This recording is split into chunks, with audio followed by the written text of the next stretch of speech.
Mark chapter 4. Again Jesus began to teach by the lake. The crowd that gathered around him was so large that he got into a boat and sat in it out on the lake, while all the people were along the shore at the water's edge. He taught them many things by parables, and in his teaching said, "Listen, a farmer went out to sow his seed. As he was scattering the seed, some fell along the path, and the birds came and ate it up. Some fell on rocky places where it did not have much soil. It sprang up quickly because the soil was shallow. But when the sun came up, the plants were scorched, and they withered because they had no root. Other seed fell among thorns, which grew up and choked the plants, so that they did not bear grain. Still other seed fell on good soil. It came up, grew, and produced a crop, multiplying 30, 60, or even 100 times. Then Jesus said, 'He who has ears to hear, let him hear.' When he was alone, the 12 and the others around him asked him about the parables. He told them, 'The secret of the kingdom of God has been given to you. But to those on the outside, everything is said in parables, so that they may be ever seeing but never perceiving, and ever hearing but never understanding. Otherwise they might turn and be forgiven.' Then Jesus said to them, 'Don't you understand this parable? How then will you understand any parable? The farmer sows the word. Some people are like seed along the path where the word is sown. As soon as they hear it, Satan comes and takes away the word that was sown in them. Others, like seed sown on rocky places, hear the word and at once receive it with joy. But since they had no root, they last only a short time. When trouble or persecution comes because of the word, they quickly fall away. Still others, like seed sown among thorns, hear the word.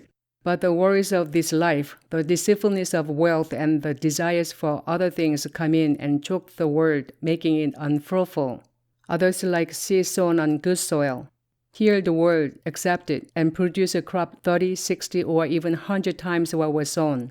He said to them, 'Do you bring in a lamp to put it under a bowl or a bed? Instead, don't you put it on its stand? For whatever is hidden is meant to be disclosed, and whatever is concealed is meant to be brought out into the open.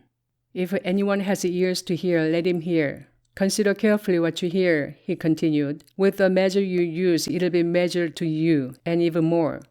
Whoever has will be given more. Whoever does not have, even what he has will be taken from him.'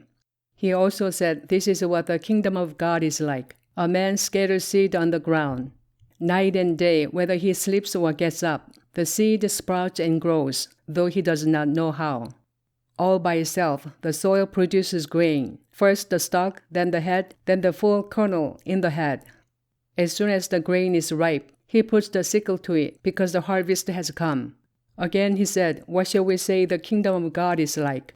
Or what parable shall we use to describe it? It is like a mustard seed, which is the smallest seed you plant in the ground.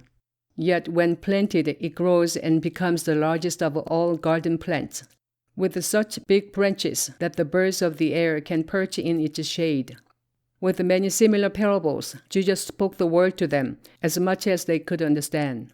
He did not say anything to them without using a parable. But when he was alone with his own disciples, he explained everything. That day when evening came, he said to his disciples, 'Let us go over to the other side.' Leaving the crowd behind, they took him along, just as he was, in the boat. There were also other boats with him. A furious squall came up, and the waves broke over the boat, so that it was nearly swamped. Jesus was in the stern, sleeping on a cushion. The disciples woke him and said to him, 'Teacher, don't you care if we drown?' He got up, rebuked the wind, and said to the waves, 'Quiet, be still.' Then the wind died down, and it was completely calm. He said to his disciples, 'Why are you so afraid? Do you still have no faith?' They were terrified and asked each other, 'Who is this? Even the wind and the waves obey him.'